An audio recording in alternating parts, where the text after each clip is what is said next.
এই বিশ্ববিদ্যালয় প্রশাসনের কাছে আমার যে বক্তব্য স্পষ্টভাবে জানিয়েছি, গোলাম রাব্বানী একজন কুখ্যাত সন্ত্রাসী এবং সে সহ আরও কয়েকজন অবৈধভাবে ভর্তি হয়ে ডাকসুতে প্রার্থী হয়েছিল, পরবর্তীতে ডাকসুর নেতা হয়েছে, যদিও আসলে ভোটে না, শেখ হাসিনার কৃপায়।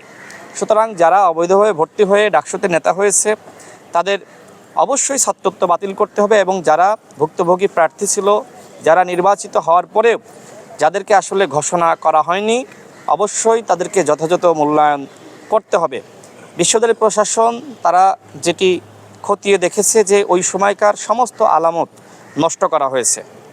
তার মানে নির্বাচন যেহেতু প্রশ্নবিদ্ধ, যেহেতু ছাত্রলীগের প্যানেল পাশ করেনি, সুতরাং আলামত যদি রেখে দেওয়া হয় পরবর্তীতে তো সেটি যাচাই বাছাই হতে পারে।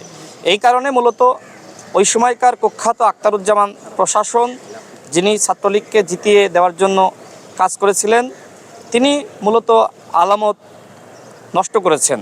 তো আমার দাবি হলো যে 19 সালের ডাকসু নির্বাচনে বিশ্ববিদ্যালয় প্রশাসনের যে সকল শিক্ষক নামের কোলাঙ্গাররা জড়িত ছিল কারচুপির সাথে, ভোট চুরির সাথে, ছাত্রলীগকে জিতিয়ে দেওয়ার সাথে, তাদেরকেও শাস্তির আওতায় আনতে হবে। অর্থাৎ ওই সময়কার উপাচার্য আখতারুজ্জামান, প্রক্টর গোলাম রাব্বানী, যারা হলের প্রভোস্ট ছিল, তাদেরকেও শাস্তির আওতায় আনতে হবে এবং ছাত্রলীগের বহিষ্কৃত বা সন্ত্রাসী সাধারণ সম্পাদক গোলাম রাব্বানী, তার ছাত্রত্ব বাতিল করতে হবে। আমি যেহেতু আসলে নিজে ভিকটিম, তো ভিকটিম বা সংক্ষুব্ধ হিসেবে আমি আমার নিজের যে পদে আমি নির্বাচন করেছিলাম সেই পদের ব্যাপারে আমি বেশি গুরুত্ব দিয়েছি এবং অন্যান্য ভিকটিম যারা আছে তারা যদি মনে করে যে আমরা আবেদন করতে চাই, করতে পারে।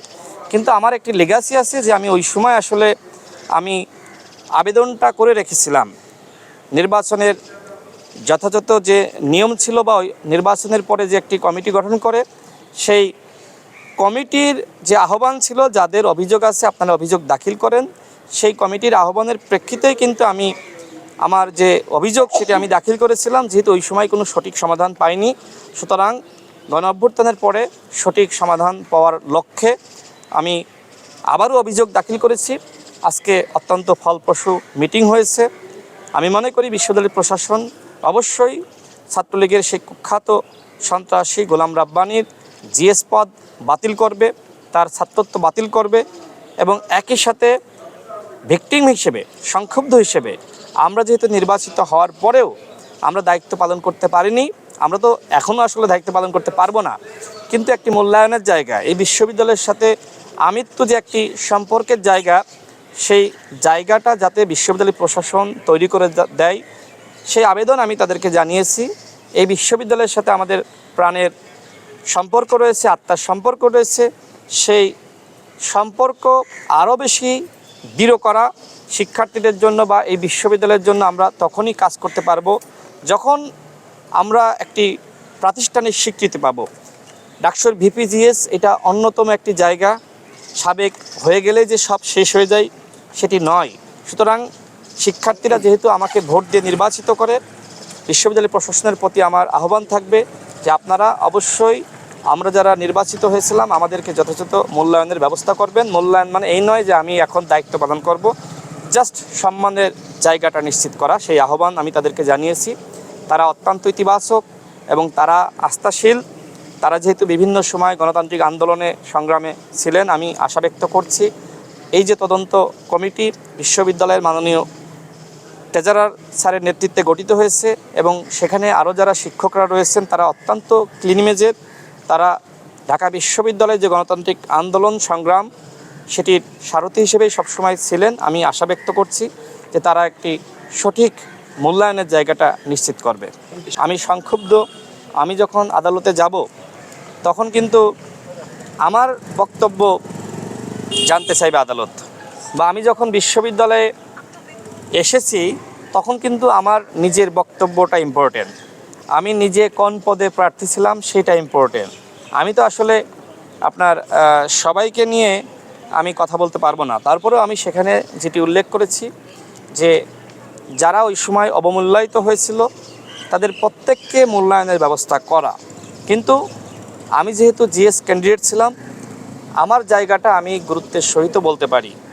সেই জায়গা থেকে আমি যেটি আহ্বান জানিয়েছি যে গোলাম রাব্বানি যেহেতু অবৈধভাবে ভর্তি হয়েছিল, সুতরাং তার ছাত্রত্ব বাতিল করতে হবে। এবং এই নজির ঢাকা বিশ্ববিদ্যালয়ে কিন্তু সৃষ্টি হয়েছে কিভাবে?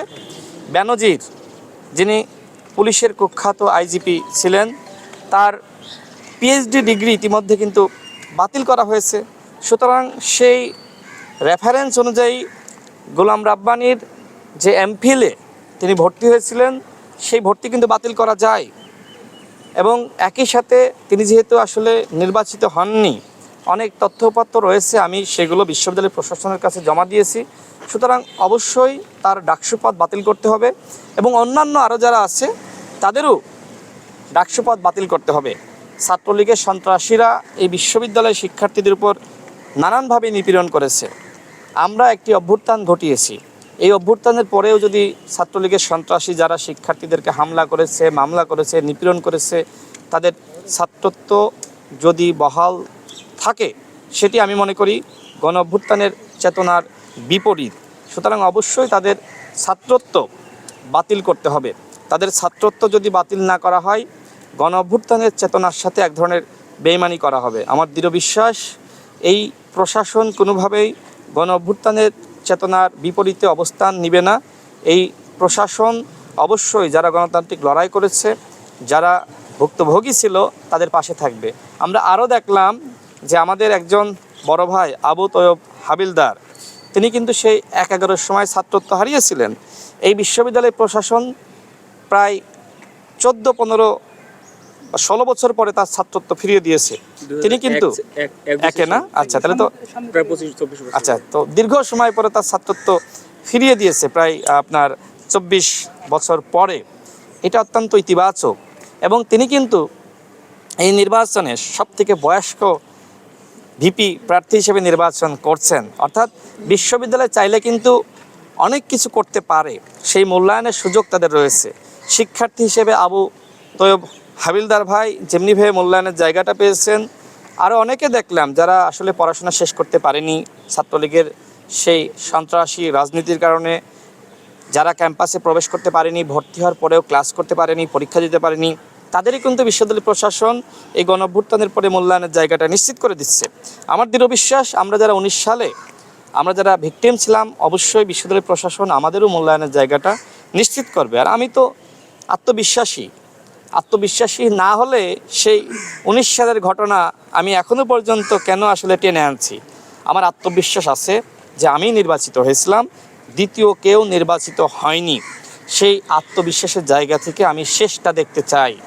হয় গোলাম রাব্বানি টিকবে, অথবা ইতিহাসে রাশেদ খান আমি জায়গা করে নিব।